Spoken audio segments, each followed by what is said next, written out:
The Street Files, a complete mystery short story, every Wednesday. File 35. A Veneer of Respectability. Olivia Streete has been working for 3 weeks at the Home Office, that part of the British government based in a long rectangular glass and steel building that stretches along the west side of Marsham Street in Westminster. Her work has been to cover off the legal aspects of appointing a new company to print and distribute British passports. This week Poppy has been in London as she is having a university reading week, and she has spent the days engrossed in Tom Bingham's The Rule of Law and Criminal Law by Jonathan Herring. On this Friday, she messages Olivia at 10 and suggests they meet for lunch. It's 12:30 when Olivia walks into the Italian restaurant Osteria dell'Angolo on the other side of Marsham Street, and Poppy is already here. They order crab starters and risotto with asparagus from a young man who smiles at Poppy. "What's your job like, Mum?" says the daughter. "Just finishing off this afternoon, then it ends tonight." "Tell me about the people," says Poppy, as their starters arrive. "My boss is Richard Dale. He's been in the Home Office since he left the University of Edinburgh 20 years ago, and he's never thought of working anywhere else." Poppy opens her eyes slightly. "There are only 2 other people working on the contract," continues Olivia. "Tilly Sark. She's young and blonde and enthusiastic. Not much older than you. She wants to make her mark more than anything, and considers Richard to be dead wood." "He might be." Poppy smiles cheekily. "And David Peel is the last one, married to Natalia. They've got a 1-year-old. They live in Clapham, early 30s. Seems to be full of regret." "What do you mean?" "Hard to say, but there's something about him, something not quite honest, I suppose the word is." Poppy drinks from her elderflower cordial. "And the big boss is Frank McLean," continues Olivia, "who I've only seen once. He has a reputation for unfairness in his dealings. He did seem brusque in his manner when I saw him. Apparently he rubs people up the wrong way, and not just the team who work for him, but his peers in management too." "How do people like that get promoted?" says Poppy. "Maybe he has hidden talents." "Well hidden by the sound of it." They talk on about their lives, and Olivia quizzes her law student daughter about what she's learnt from her reading this week. They finish just before 2 as Olivia has to get back to the office. And outside, they immediately see an ambulance that has pulled up in front of the Home Office building. There's police tape across the front doors, and 2 officers are preventing any access to the reception area. As they watch, Olivia sees a face that she knows, standing by the tape, and they walk over. "Inspector Mirren," she says. "What's happened?" "Why are you here, Miss Streete?" "I'm working here, finishing today. What's the incident?" "A fall from the roof." He indicates a large forensic tent between the Home Office and the Office of National Statistics next door. "We've isolated the top floor where the bloke's office was and taped it off. I've already got a death by drowning over in Battersea today, so I'm pushed for time. 2 inspectors are on leave as well." "Who's the deceased?" she says. "You know I can't tell you that." "I could help, insider knowledge, save you time. My job is on the top floor. The people who are up there are probably my work colleagues." Mirren squints as he thinks. Then he leans in towards her. "The deceased is a Frank McLean? Do you know him?" "I've met him," she says. "He was a nasty bloke from what you said, Mum," says Poppy. "Was he now?" Mirren looks at them both. "How do you know that?" "It's only hearsay evidence, Inspector," she says. "My colleagues knew Mr. McLean better than I, but I may be able to get them to talk, find out what they saw." There's a son, Lucas, upstairs too. He was found in McLean's office. Was he there at the time of the fall? She says. Looks like it, says the inspector. Opportunity and motive. What's the motive? Says Poppy. Well, you know, families. Olivia and Poppy exchange a glance. Can I suggest something, Inspector? Says Olivia. Poppy and I will talk to my colleagues and the son, and we'll see if we can elicit useful information for you.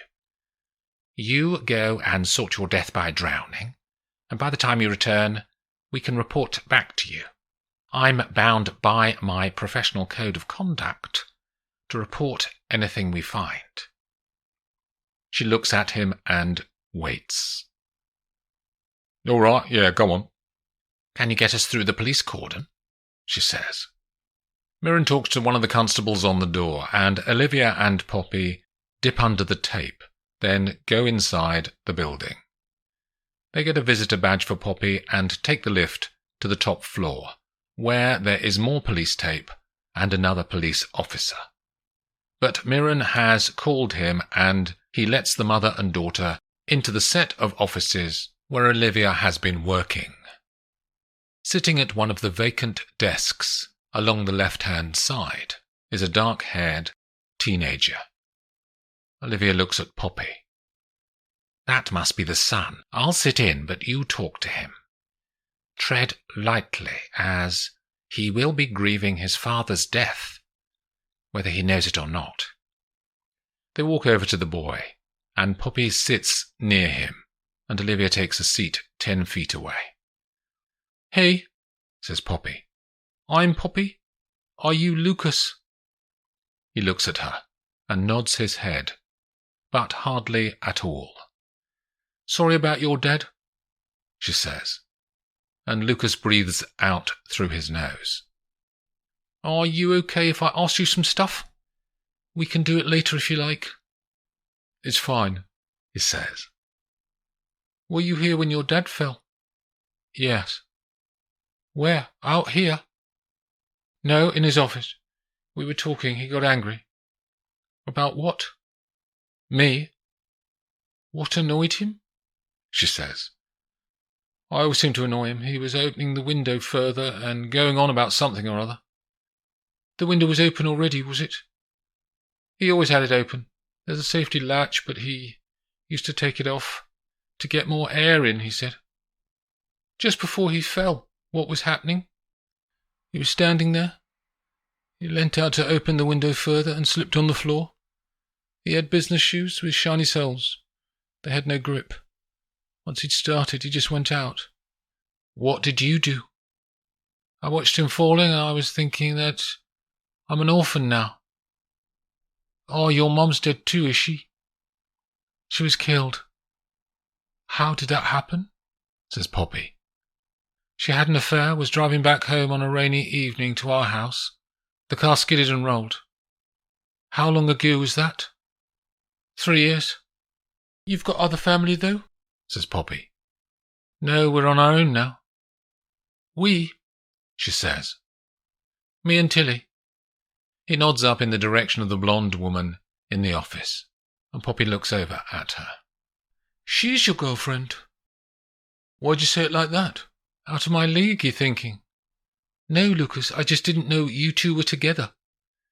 He seems sulkier now to Poppy, and she flicks her eyes to Olivia, and they communicate without words. Thank you for talking to me, she says. We're going to talk to the others now, and maybe we'll come back to you. She stands up and smiles at him. Then she and Olivia start to walk up towards the rest of the people in the room.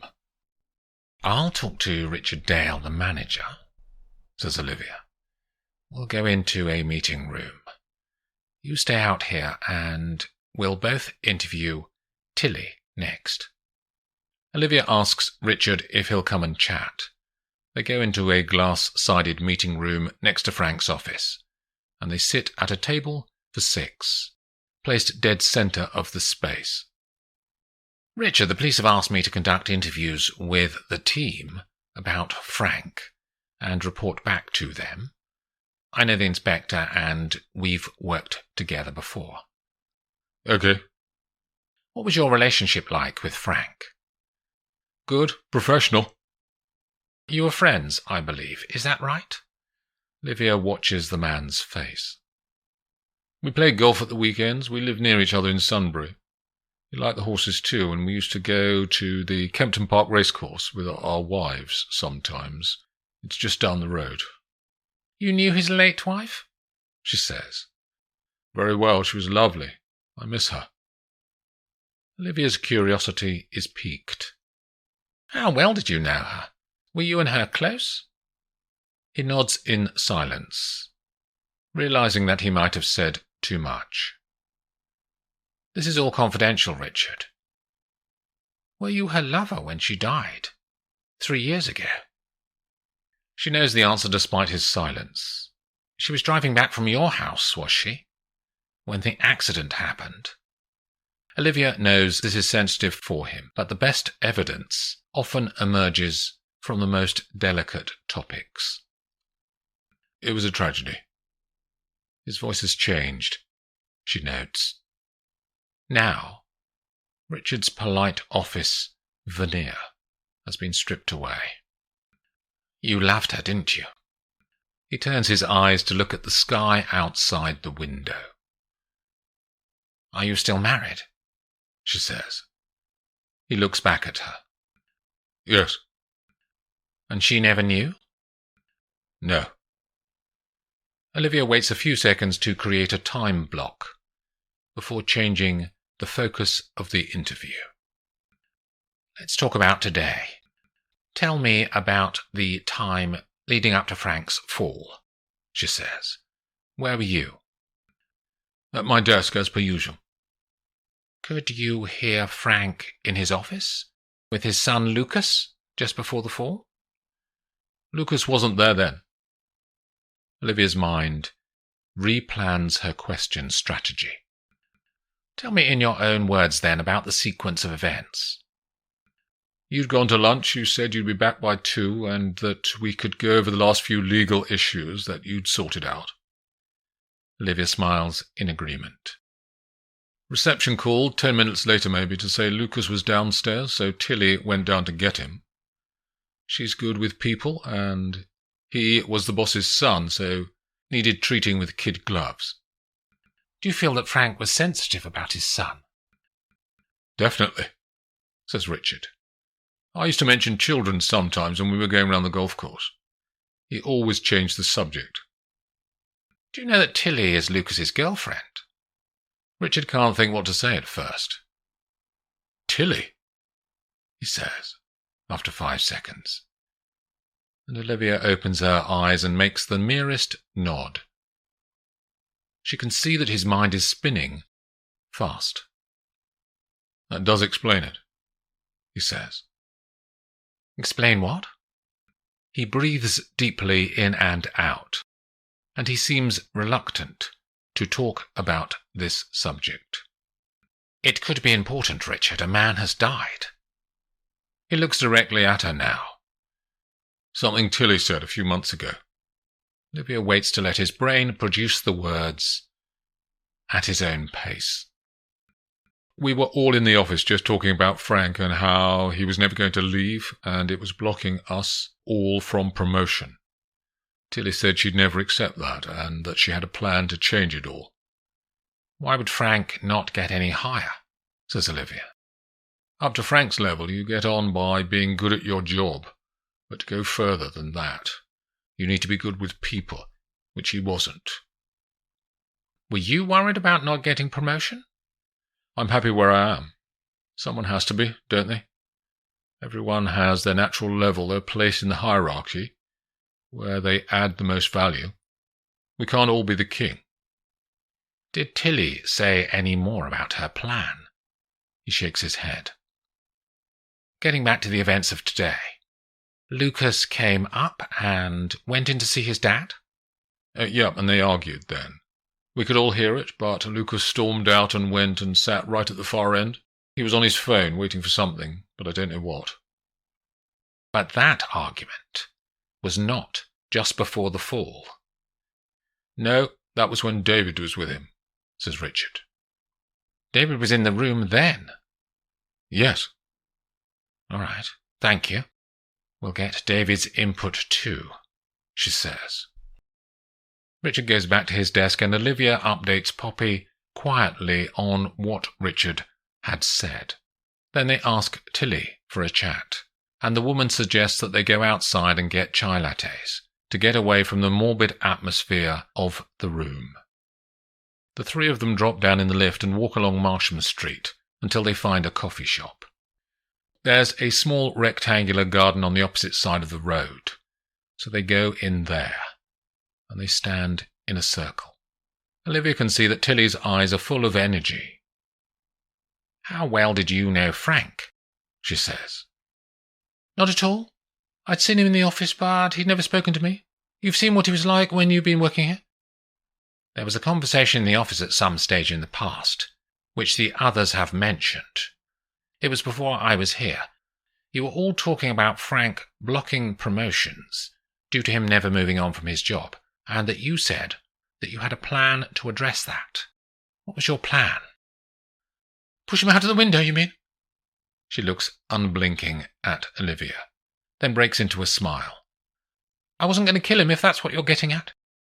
"What was your plan, then?" says Poppy. The woman drinks from her cup, then looks at each of them in turn, before her face drops into a serious mask. "He killed his wife. I told him that. I knew the truth." "She died in a road accident, didn't she?" says Poppy. "That's his story to cover it up. He killed her because he couldn't forgive her for having an affair with Richard, Mr. Dull from Dullsville." "Do you have any evidence?" says Olivia, "apart from your belief that is what happened?" "Frank committing suicide is enough evidence, surely. He couldn't face the prospect of years in prison." "You think he jumped?" "He couldn't face losing. He lost his wife to Dull Richard. Now he's losing to me. He was weak. He couldn't stand up for himself. That's why he was nasty to people. Trying to prove something, trying to demonstrate that he was valuable every day, to create a veneer of respectability." "What did he say to you when you told him that you knew about his wife's death?" says Olivia. "He laughed. He was good at keeping up appearances. It's half of the crime, isn't it? Pretending you're innocent." "Did you try and use the information to get something from him? Like promotion or money?" says Poppy. "Go to the police, that's all." Tilly frowns. "I'm not a blackmailer." "But you didn't go to the police," says Olivia. "That does imply that you wanted some benefit for keeping quiet, which could be seen as blackmail, even though you might not have called it that in your mind." "You mean I could get into trouble?" says Tilly. "I was going to report it like an upstanding citizen. Why would I get into trouble?" "You said just now that you think Frank jumped as a result of your conversation with him. Can you confirm that you didn't encourage him to jump?" "Of course not." "When you give your formal statement to the police, which they will want in the next day or two, your language must be both truthful and accurate. Vague statements will only make them delve deeper and ask more questions. You've only spoken about the benefits stemming from his death. The police will want to reassure themselves that they understand your intent when you had that conversation." Tilly drinks again and looks more serious. "Did you see what happened today?" says Poppy. "Just before he fell, was anyone in the room with him?" "David was in there, having a chat about money probably. He's got a 1-year-old and he never has any money, so he's always bleating on about pay rises," says Tilly. "Frank would have said no, of course. Any little bit of power that Frank had, he used it to the full extent." "You're going out with Lucas, aren't you?" says Poppy. "How did you meet?" "At the Christmas party last year. Frank had invited him. I think Frank felt he needed to get Lucas out of his shell, as he was bringing him up on his own," she says. "Anyway, he was there and we chatted. I asked him for his number because Lucas had no idea about girls. Then we dated. We slept together. I like him. He's my toy boy." "How old are you?" says Olivia. 20. He's 18. I'm his woman of the world." "We should be getting back," says Olivia, and they make their way to the Home Office building. As they approach the front doors, Olivia sees David from the office. He's watching the forensics team at work around the site where Frank hit the ground. Tilly goes back inside, and Olivia and Poppy walk over to David. "Can we talk, David?" begins Olivia. "We're helping the police with background." "What are you doing out here?" "It's sad. I wanted to see where he fell. I liked him." "Other people said he was unpleasant," says Olivia. "What did you like about him?" "He had time to listen," says David. "I often went in for a chat. He was better than Richard at that sort of thing." "These were chats about pay rises, were they?" He looks doleful. "Babies are expensive. We're living off just my salary. Natalia lost her job just before she got pregnant." "Did Frank agree to increase your salary?" "Not yet, but I was working on it. Now he's dead, that's all gone." "Were you in the room when he fell?" says Poppy. David frowns. "Yeah, and he slipped.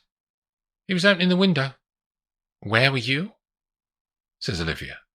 "A few feet away." "You couldn't stop him?" David shrugs. "He'd gone straight out." "What happened just before that?" says Poppy. "Nothing. He was just near the window." Now David looks uncomfortable. "Okay, thank you, David," says Olivia.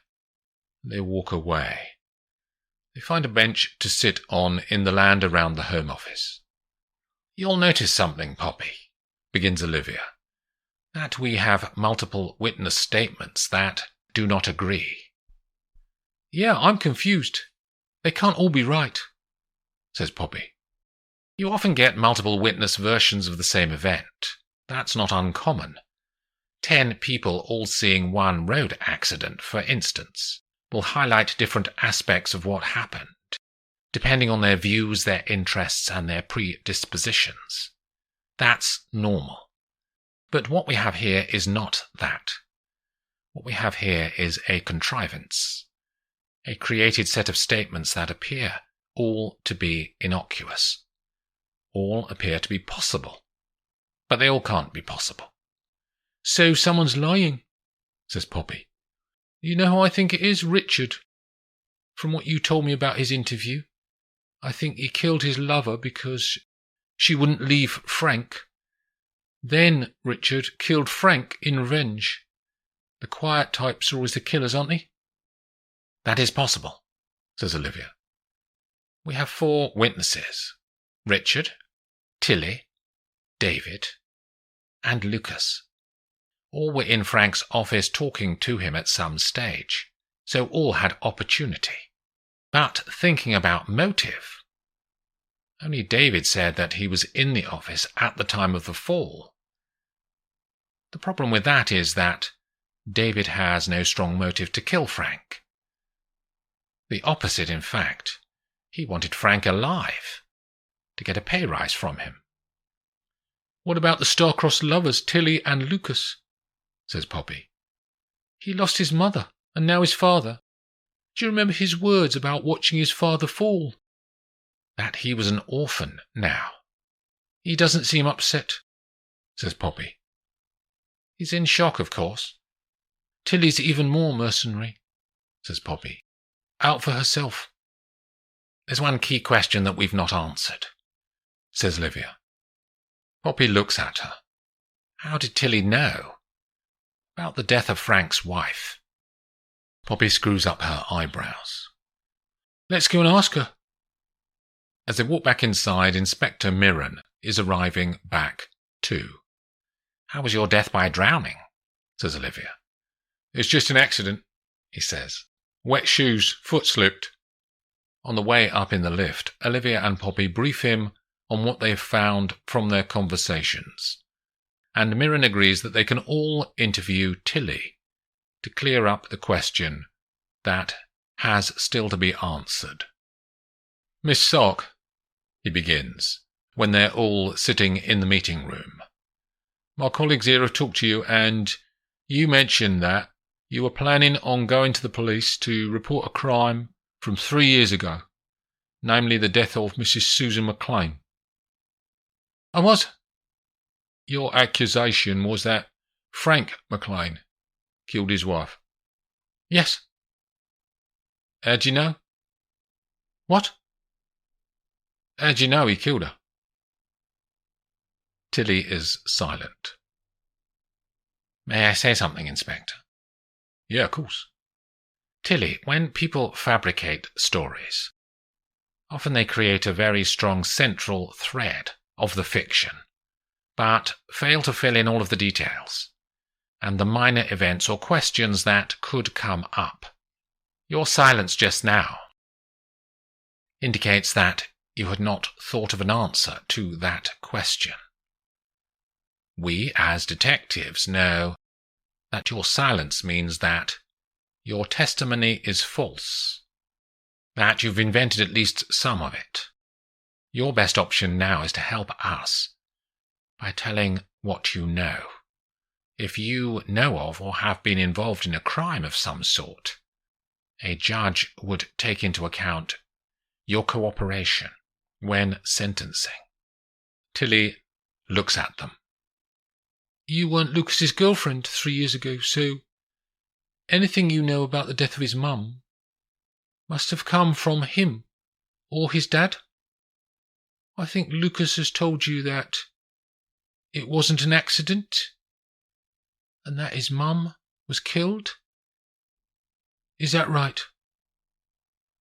Tilly's face is deadpan as her mind works out her best next step. Yeah. She was killed. By Frank? More silence. It was Lucas. Can I clarify, miss? Says Mirren. You're saying that Lucas killed his own mother? She nods. And he told you that? Says Poppy. He wanted to get it off his chest. Did his father find out? Says Olivia. Tilly's eyes water now. Yeah, Frank found out a month ago. Lucas had researched it all, found out how to fix the brakes on his mum's car. He cut the pipe that carries the brake fluid. He kept the pipe, like an idiot. I told him to get rid of it when he showed it to me, but he said it was his memorial to his mum. And what about today? Says Olivia. Did he push his father out of the window to stop him talking to the police? Tilly looks tired. There's that silence again, says Olivia. Tell us what happened. I couldn't face Lucas being sent to prison, and Frank wouldn't stop talking. He went on and on about how I was wrong, and he'd made sure I went to prison for all of this. But he was the killer. He was the criminal, not me. I was just trying to make sure everyone knew what he'd done. Did you intend to push him? Says Olivia. He was a horrible man. Lucas deserved much more than that for a father. But now I've shut him up, haven't I? Are you confessing to the killing of Frank McLean, miss? Says Mirren. Tilly closes her eyes but says nothing. Olivia turns to Mirren. We'll leave it to you, Inspector. He nods, and Olivia and Poppy stand up and walk out. She was the one who I least expected to be guilty, says Poppy. Why is that? She was the one who was most like me, I suppose. That's a key detective skill. Don't be swayed by how people present themselves or the type of person they are, because that's not evidence. Can you leave now, or do you need to stay? I'll arrange to give my final report in on Monday. Let's go home. Your turn to cook. Excellent, because I want to try my new Thai cooking skills. They drop down in the lift and out to the river, then along to Parliament Square, where they disappear into the underground. The Streete Files. A complete mystery short story. Every Wednesday.